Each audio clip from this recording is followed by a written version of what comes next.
વગર તપાસે છેડતી કેવી રીતે દાખલ થઈ? તમે જોઈ છેડતી? તમે જોઈ? તમે પોતે ત્યાં ઉભા હતા, તમે પેલી બેનને ધક્કો મારીને બહાર લઈ જાવ છો. એ તો સાહેબ એ તો પછી હું આવી હતી, એ પેલા તો બનાવ બન્યો. તમે છેડતી જોઈ? ત્યાં છેડતી કરવા ગયા હતા લોકો?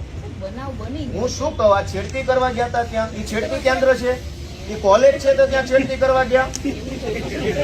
કોલેજ છે, કોલેજ છે, આ કોલેજ જેમ છે.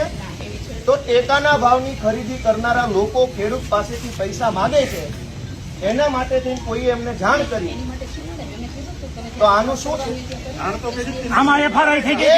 એક મિનિટ, તમે એમ કહો જ્યાં રજૂઆત કરવાની એને કરો.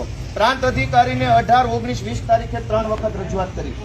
આરએસસી કલેક્ટરને 18 ને 22 તારીખે 2 વાર રજૂઆત કરી. કલેક્ટર સાહેબને 24 તારીખે મેં રજૂઆત કરી. 24 તારીખે સીઈઓ ને રજૂઆત કરી અને 24 તમને એફઆઈઆર આપી. હજુ તમે એમ કહો રજૂઆત કરો, તો આ ગુંડા તમને રજૂઆત કરવા આવ્યા હતા? બેન, ભગવાનથી ડરો, ભગવાનથી ડરો. ધીમે એટલે પણ હું કઈ ખાઈ ગયો? તમે અમને ઉપર ખોટા આરોપ મૂકો. બેન, તમે છેડતીનો આરોપ કેવી રીતે લગાવ્યો?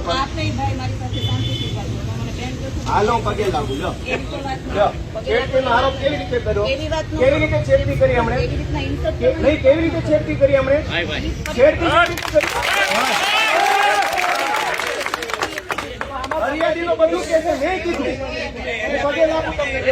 લો, પગે લાગુ. લો, છેડતી કેવી રીતે કરી? બેન,